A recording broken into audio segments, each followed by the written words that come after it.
Hey guys, Small Kiwi here for Pay to Lose Gaming with the top 5 tips for winning Garden of Terror.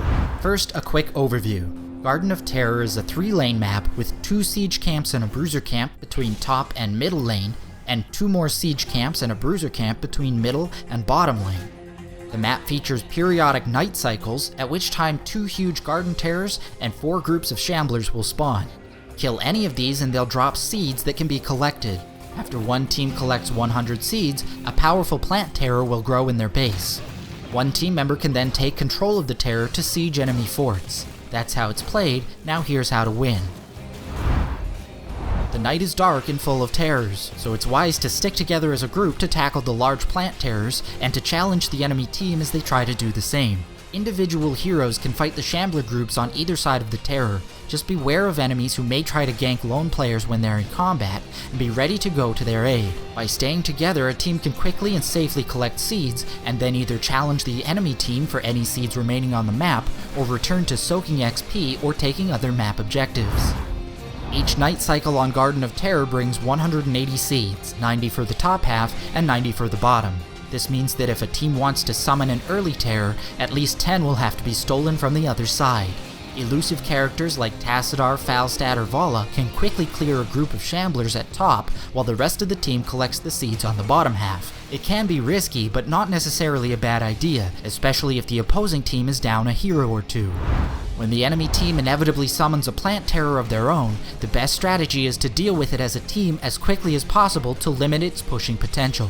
A Garden Terror left alone can push down multiple forts in a single life. By avoiding the Terror's crowd control, quickly destroying the overgrowth pots, and dealing damage to the Terror, a team can effectively stop a Terror from making any real progress. So while it's important to defend against the Terror as a group, it's equally important to support the friendly Terror. By grouping up and staying with the friendly Terror, a team can effectively zone out enemy heroes, or better yet, force a teamfight and get some kills. The plant terror is very strong and can contribute damage and CC in a teamfight, all while wrecking enemy forts. All of that is dependent, of course, on whether or not the terror player is competent, which leads me to the number 1 tip: how to terrorize with the Garden Terror.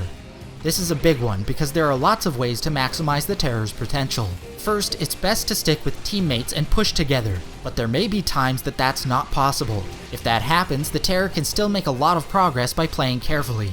If the enemy team fails to respond, simply attacking towers and forts along with the overgrowth pot will put a huge dent in the enemy's defenses.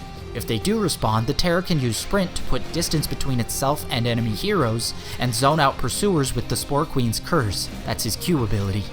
By staying mobile, dropping overgrowth pots among enemy bases and away from enemy heroes, and attacking buildings anytime the enemy are distracted, the terror can make progress and buy time for his team. When properly supported by teammates, the terror should place overgrowth pots such that it disables and damages buildings, but near teammates who can protect it and maximize the damage it deals. Don't forget to place the Spore Queen's Curse at choke points whenever it's off cooldown. Good locations are gates and between buildings. Cursed enemies are slowed and silenced and become easy targets for the terror and his allies to quickly burst down. Late game, the terror's melee attacks become devastating, so don't be afraid to turn and smack nearby enemies on occasion. Those are our top 5 tips for Garden of Terror, but we'd love to hear any tips of your own that we might have missed, so please post them in the comments. Before you go, it'd be awesome if you hit the like button and the subscribe button in the middle there. For Pay to Lose Gaming, my name has been Small Kiwi. Thanks for watching, and we'll see you next time.